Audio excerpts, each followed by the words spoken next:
ഇന്ന് നമ്മുടെ അതിഥിയായി എത്തിയിരിക്കുന്നത് VPS ലേക്ഷ ഹോസ്പിറ്റലിലെ ചീഫ് ഗ്യാസ്ട്രോഎൻട്രോളജിസ്റ്റ് ഡോക്ടർ റോജെ മുക്കടയാണ്.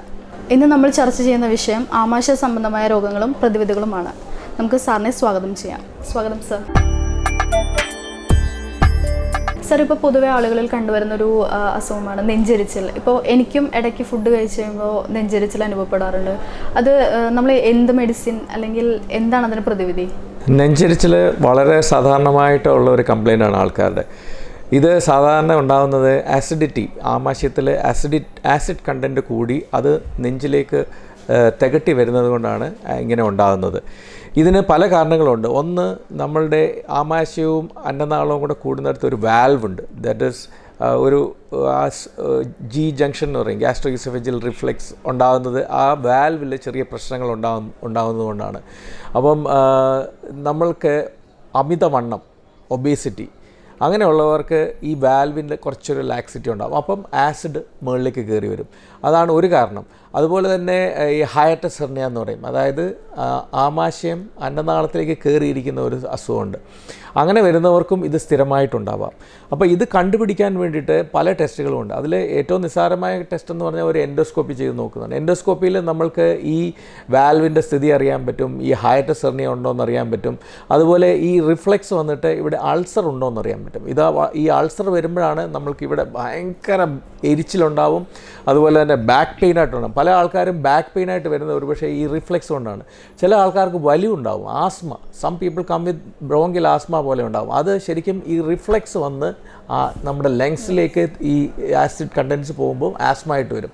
സോ ഇതൊക്കെ കണ്ടുപിടിച്ച് കഴിഞ്ഞാൽ അതിൻ്റേതായ ഇത് ട്രീറ്റ് ചെയ്ത് കഴിഞ്ഞാൽ അത് മാറും. അപ്പം നമ്മൾക്ക് ഇത് ചില ആൾക്കാർക്ക് ഇത് ആസിഡിറ്റി എത്ര ഉണ്ടെന്നോ അല്ലെങ്കിൽ നമുക്ക് അവരുടെ കംപ്ലയിൻറ്റ്സ് കേട്ട് കഴിഞ്ഞാൽ ആസിഡിറ്റി തന്നെ ആണോ എന്ന് സംശയം ഉണ്ടാകും. അപ്പോൾ അത് ടെസ്റ്റ് ചെയ്യാൻ വേണ്ടി നമുക്ക് ഈ pH മെട്രി എന്ന് പറഞ്ഞ സാധനമുണ്ട്. അതായത് നമ്മുടെ ആമാശയത്തിലേക്ക് എത്രമാത്രം ആസിഡ് കയറി വരുന്നു എന്നുള്ളൊരു ടെസ്റ്റുണ്ട്. ഒരു ചെറിയ സാധനം ഇവിടെ വെച്ചിട്ട് നമ്മളത് ചെക്ക് ചെയ്യുന്നതാണ്. ചെക്ക് ചെയ്യുമ്പോൾ നമുക്കറിയാം 24 മണിക്കൂർ കൊണ്ട് എന്തുമാത്രം പ്രാവശ്യം ഈ രോഗിക്ക് ഈ പ്രോബ്ലം ഉണ്ടാകുന്നുണ്ട്.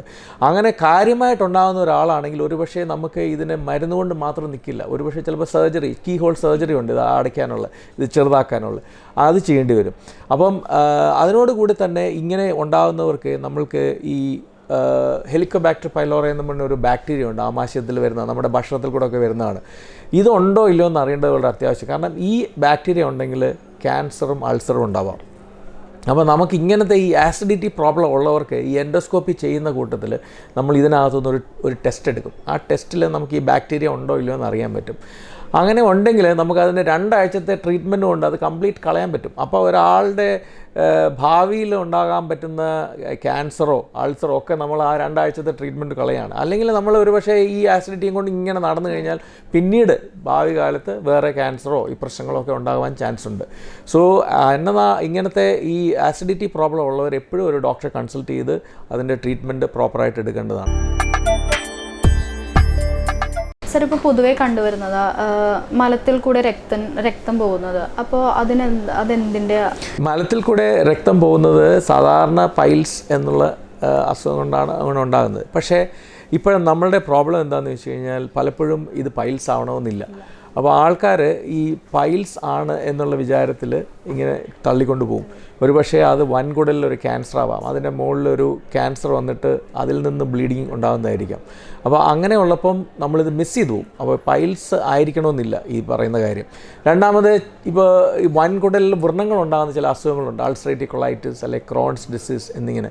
അപ്പോൾ ഇങ്ങനത്തെ അസുഖങ്ങളിൽ നമ്മൾ പൈൽസ് ആണെന്ന് പറഞ്ഞാൽ നടക്കത്തില്ല, അതിന് സ്പെസിഫിക് ട്രീറ്റ്മെൻ്റ് ഉണ്ട്. അപ്പം നമുക്ക് അതിനൊരു പക്ഷേ ഒരു കൊളനോസ്കോപ്പി എന്ന് പറയുന്ന ടെസ്റ്റ് ചെയ്ത് നോക്കിക്കഴിഞ്ഞാൽ ഇത് വളരെ കൃത്യമായിട്ട് കണ്ടുപിടിക്കാൻ പറ്റും. പ്രത്യേകിച്ച് ഇപ്പം നമ്മുടെ നാട്ടിൽ ഈ ക്രോൺസ് ഡിസീസ് എന്ന് പറയുന്ന അസുഖം വളരെ കൂടിയിട്ടുണ്ട്. അപ്പം അതുകൊണ്ട് അത് കണ്ടുപിടിക്കേണ്ടത് വളരെ അത്യാവശ്യമാണ്. അപ്പം അതിന് ഒരു ഗ്യാസ്ട്രോഎൻട്രോളജിസ്റ്റിനെ കണ്ട് അതിൻ്റേതായ ചികിത്സ തേടേണ്ടതാണ്.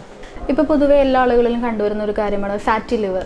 അത് എന്തുകൊണ്ടാണ് അങ്ങനെ വരുന്നത്? അൾട്രാസൗണ്ട് ഡയഗ്നോസിസ് ആണ് ഫാറ്റി ലിവർ എന്നുള്ളത്. അത് നമ്മൾ ഇപ്പം ഇച്ചിരി വണ്ണമുള്ളവരോ അല്ലെങ്കിൽ കൊളസ്ട്രോളോ ഷുഗറോ ഉള്ളവരോ പോയി അൾട്രാസൗണ്ട് ചെയ്തിട്ടുണ്ടെങ്കിൽ ഫാറ്റി ലിവർ എന്നൊരു ഡയഗ്നോസ് കിട്ടും.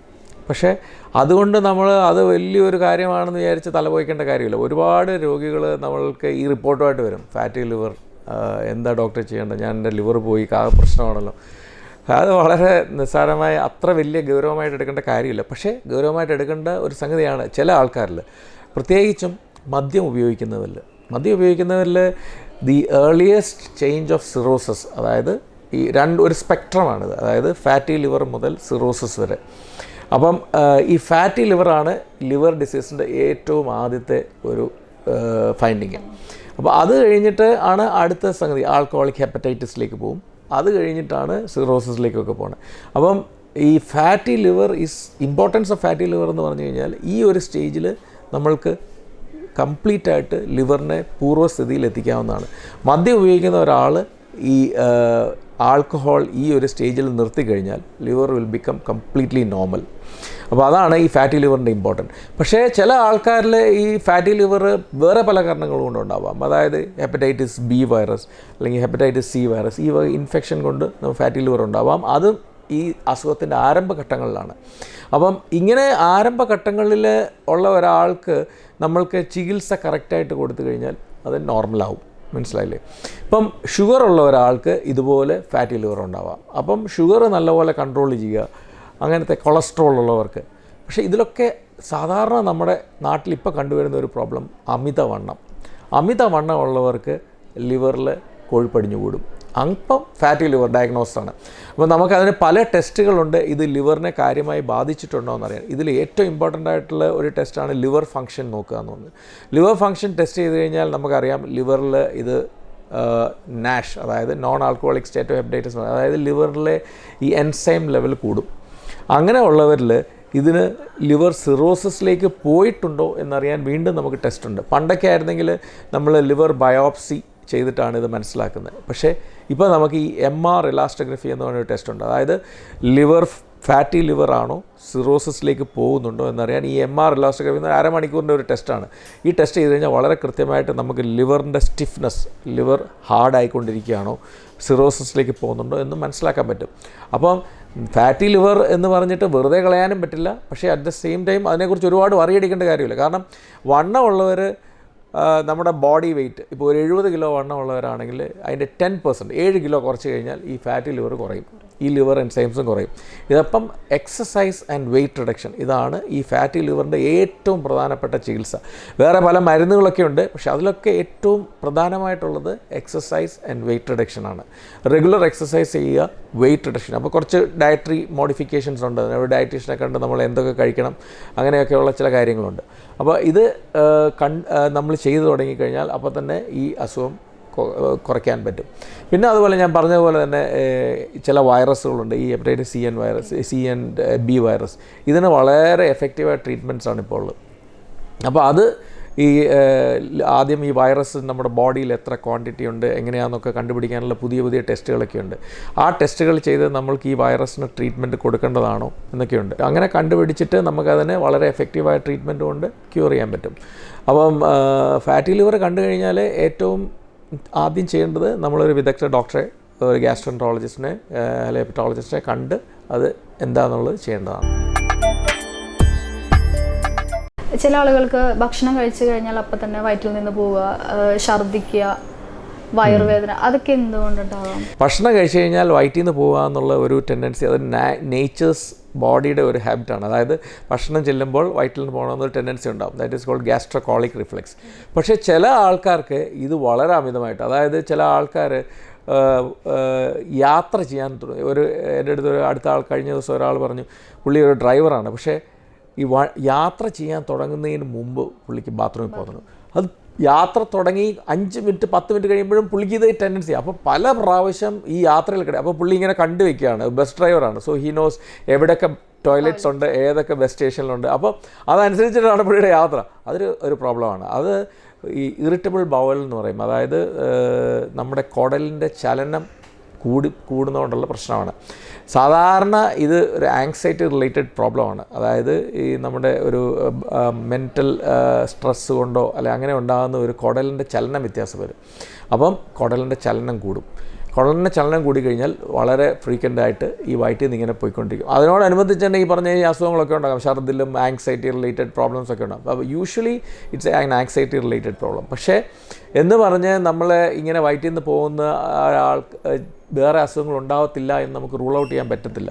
അപ്പോൾ ചില ആൾക്കാർക്ക് ഇതിനോട് കൂടി തന്നെ ഈ കുടലിൽ വ്രണങ്ങളോ അങ്ങനെയൊക്കെ ഉണ്ടാവാം. പക്ഷേ നമുക്കത് ഒരു വിദഗ്ധ ഡോക്ടറുടെ ചികിത്സ ഡോക്ടറെ കണ്ടാൽ മാത്രമേ ഉള്ളൂ അത് നമുക്ക് കണ്ടുപിടിക്കാൻ പറ്റത്തുള്ളൂ. പക്ഷേ ഇങ്ങനെ ആണെങ്കിൽ പോലും ഈ വയറ്റിൽ നിന്ന് പോകുന്ന ഈ പ്രോബ്ലം നമുക്ക് വളരെ വിദഗ്ധമായിട്ട് വളരെ നല്ലതായിട്ട് ട്രീറ്റ് ചെയ്യാൻ പറ്റുന്നതാണ്. ഒരു പക്ഷേ ചിലപ്പോൾ കൗൺസിലിംഗ് വേണ്ടി വരും, ചിലപ്പം ചില മെഡിസിൻസ് കൊണ്ട് നമുക്കത് കൺട്രോൾ ചെയ്ത് മുന്നോട്ട് പോകാൻ പറ്റും. പക്ഷേ ഈ പറഞ്ഞ ആൾക്കാർക്ക് പോലും ഇങ്ങനത്തെ ഈ യാത്ര ചെയ്യുമ്പോൾ ഉണ്ടാകുന്നത് അത് വളരെ എഫക്റ്റീവായിട്ട് നമുക്ക് ട്രീറ്റ് ചെയ്യാൻ പറ്റും. സോ അത് basically it's an irritable bowel syndrome എന്നാണ് അതിന് പറയുന്നത്. സോ അങ്ങനെ അതിന് നല്ല ട്രീറ്റ്മെൻ്റ് ഉണ്ട്. ചില ആളുകൾക്ക് പിത്താശയത്തിൽ കല്ല്, അപ്പോൾ അത് മരുന്ന് കഴിച്ചാൽ മാറാവുന്ന ഇതാണോ? പിത്താശയത്തിൽ കല്ല് സാധാരണ ഈ പറഞ്ഞ പോലെ നമ്മൾ ഈ അൾട്രാസൗണ്ട് ചെയ്യുമ്പം ഒരു ഡയഗ്നോസ് ആയിട്ട് വരുന്നു. പക്ഷേ പിത്താശയത്തിൽ കല്ല് ഉണ്ടാകാനുള്ള കുഴപ്പം എന്താണെന്ന് വെച്ചാൽ ചിലപ്പോൾ അതിശക്തമായ വേദന ഉണ്ടാകും. അപ്പം ഈ ഗോൾ ബ്ലാഡർ സ്റ്റോൺ, കോളിസിസ്റ്റൈറ്റിസ് എന്ന് പറയും, അതായത് ഗോൾ ബ്ലാഡറിൽ സ്റ്റോൺ ഉണ്ടായിട്ട് അതിനുള്ളിൽ ഇൻഫെക്ഷൻ വന്നിട്ട് വളരെ സിവിയറായിട്ട് പെയിൻ ഉണ്ടാകും. അങ്ങനെ ഒരിക്കൽ ഉണ്ടായിട്ടുണ്ടെങ്കിൽ പിന്നെ അതിൻ്റെ ട്രീറ്റ്മെൻറ്റ് എന്ന് പറഞ്ഞാൽ അത് കീ ഹോൾ സർജറി വഴി അത് റിമൂവ് ചെയ്യുക എന്നുള്ളതാണ്. പക്ഷേ ചില ആൾക്കാർക്ക് ഇത് ചുമ്മാ കാണും, അതായത് നമ്മൾ അൾട്രാസൗണ്ട് ചെയ്യുമ്പോൾ ഇത് കണ്ടുപിടിക്കും, പക്ഷേ അവർക്ക് യാതൊരുവിധ അസുഖങ്ങളും ഉണ്ടാകത്തില്ല, ഒരു പെയിനോ ഒന്നും. അങ്ങനെയുള്ളവരെ സാധാരണ നമ്മൾ ഫോളോ അപ്പ് ചെയ്യത്തേ ഉള്ളൂ, ഒരു ട്രീറ്റ്മെൻറ്റിൻ്റെ ആവശ്യമൊന്നുമില്ല. പക്ഷേ ചില ആൾക്കാരിപ്പോൾ വളരെ ദൂര സ്ഥലങ്ങളിൽ ജോലി ചെയ്യുന്നവർ, ചിലപ്പം ഒരു ഐലൻഡിലായിരിക്കാം, അവിടെ മെഡിക്കൽ ഫെസിലിറ്റി ഒന്നും അവൈലബിൾ ഉണ്ടായിരിക്കില്ല. വളരെ യങ്ങായിട്ടുള്ള ആൾക്കാർ ഒരു 20 ഇയേഴ്സിൽ ഗോൾ ബ്ലാഡർ സ്റ്റോൺ ഡിറ്റക്ട് ചെയ്തു, he has to live a long way good to go. അപ്പോൾ അതിനിടയ്ക്ക് എപ്പോഴെങ്കിലും വയറുവേദന ചിലപ്പോൾ ഉണ്ടായെന്നിരിക്കാം. അപ്പം ഈ ദൂരെ ആ സ്ഥലങ്ങളിൽ ജോലി ചെയ്യുന്നവർക്ക് അവർക്ക് മെഡിക്കൽ അറ്റൻഷൻ കിട്ടാതെ അങ്ങനെയുള്ളവർക്കൊക്കെ ആണെങ്കിൽ നമ്മൾ ഒരു പക്ഷേ അവരുടെ കൺസെൻറ്റോടുകൂടി നമ്മൾ പറയും ഇത് കീ ഹോൾ സർജറി വഴി എടുത്തു കഴിഞ്ഞാൽ നമുക്ക് ഫ്യൂച്ചറിൽ ഈ മെഡിക്കൽ അറ്റൻഷൻ കിട്ടാത്ത സ്ഥലത്താണ് ജോലി ചെയ്യുന്നത്, ഇങ്ങർക്ക് പെട്ടെന്ന് പെയിൻ വന്നിട്ടുണ്ടെങ്കിൽ എന്ത് ചെയ്യും? അങ്ങനെയുള്ളവരെ മാത്രമേ നമ്മൾ ഇതിന് നേരത്തെ സർജറി അഡ്വൈസ് ചെയ്യത്തുള്ളൂ, അല്ലെങ്കിൽ നമ്മൾ ഇത് വെറുതെ ഫോളോ അപ്പ് ചെയ്യത്തേ ഉള്ളൂ. പിന്നെ ഇതിൻ്റെ ഒരു പ്രോബ്ലം എന്താണെന്ന് വെച്ചാൽ ഈ ഗോൾ ബ്ലാഡർ സ്റ്റോൺ ഉള്ള ചില ആൾക്കാരിൽ ഈ സ്റ്റോൺ താഴേക്ക് ഇറങ്ങി വരും, പിത്തക്കുഴലിനെ ബ്ലോക്ക് ചെയ്യും. പിത്തക്കുഴലിനെ ബ്ലോക്ക് ചെയ്ത് കഴിഞ്ഞാൽ അത് മഞ്ഞപ്പിത്തമാകും, അതായത് ഒബ്സ്ട്രക്റ്റീവ് ജോണ്ടിസ്. അപ്പോൾ അങ്ങനെ വരുമ്പോൾ അവർക്ക് വളരെ അധികം വേദനയും അതിനോടുകൂടി ചിലപ്പോൾ പാൻക്രിയാസിൽ നീർക്കെട്ടിലുണ്ടാവാം, പാൻക്രിയറ്റൈറ്റിസ് ഉണ്ടാവാം. അപ്പോൾ അങ്ങനെയുള്ള ആൾക്കാർക്ക് നമ്മൾ ഇത് എൻഡോസ്കോപ്പി കൂടെ ആണ് ഈ സ്റ്റോൺ എടുക്കുന്നത്. പക്ഷേ അത് കണ്ടുപിടിക്കണമെങ്കിൽ നമ്മൾ ഈ അൾട്രാസൗണ്ട്, ബ്ലഡ് ടെസ്റ്റ് അല്ലെങ്കിൽ ഒരു CT സ്കാൻ അതൊക്കെ ചിലപ്പോൾ വേണ്ടി വരും. അപ്പോൾ അങ്ങനെ കണ്ടുപിടിച്ച് കഴിഞ്ഞാൽ നമുക്ക് എൻഡോസ്കോപ്പി കൂടെ തന്നെ ഈ സ്റ്റോൺ നമുക്ക് എടുക്കാൻ പറ്റും. എടുത്തു കഴിഞ്ഞിട്ട് നമ്മൾ അതിൻ്റെ ബാക്കി ഈ കീ ഹോൾ സർജറി വഴി ഗോൾ ബ്ലാഡർ റിമൂവ് ചെയ്ത് കഴിഞ്ഞാൽ ആ ട്രീറ്റ്മെൻറ്റ് കംപ്ലീറ്റ് ആവും. അപ്പം ഇതിൻ്റെ ഇമ്പോർട്ടൻസ് ഇതാണ്, ഒരിക്കലെങ്കിലും നിങ്ങൾക്ക് ശക്തിയായ വേദന ഈ ഗോൾ ബ്ലാഡർ സ്റ്റോൺ മൂലം ഉണ്ടായിട്ടുണ്ടെങ്കിൽ അത് തീർച്ചയായും ചികിത്സ വേണ്ടതാണ്. അല്ല എങ്കിൽ ഒരു പക്ഷേ നമുക്ക് ഫോളോ അപ്പ് ചെയ്യാൻ പറ്റും. അപ്പോൾ അതാണ് ഇതിൻ്റെ ഇമ്പോർട്ടൻസ്. ഈ പാൻക്രിയാസിനുള്ളിൽ നീർക്കെട്ട് അനുഭവപ്പെടുന്നത് അത് ഞാനീ പറഞ്ഞതാണ്, ഒരു കാരണം ഇതാണ്, ഈ ഗോൾ ബ്ലാഡർ സ്റ്റോൺ താഴെ വന്നിട്ട് പിത്തക്കുഴലിനെ ബ്ലോക്ക് ചെയ്ത് അങ്ങനെ പാൻക്രിയാസിൻ്റെ ട്യൂബിനെ ബ്ലോക്ക് ചെയ്യാം. അങ്ങനെയുള്ളവർക്ക് അക്യൂട്ട്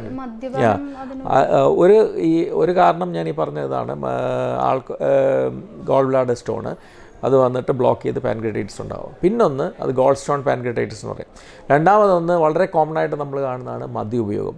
മദ്യ ഉപയോഗം കൊണ്ട് പാൻക്രിയാസിനെ വളരെയധികം ഇതുണ്ടാക്കാം. അതായത് ചിലപ്പോൾ നമ്മുടെ നാട്ടിലൊരു പ്രോബ്ലം, നമ്മുടെ ആൾക്കാരുടെ മദ്യ ഉപയോഗം എന്ന് പറഞ്ഞു കഴിഞ്ഞാൽ ബിഞ്ച് ഡ്രിങ്കിങ് എന്ന് പറയും. അതായത് ഒറ്റ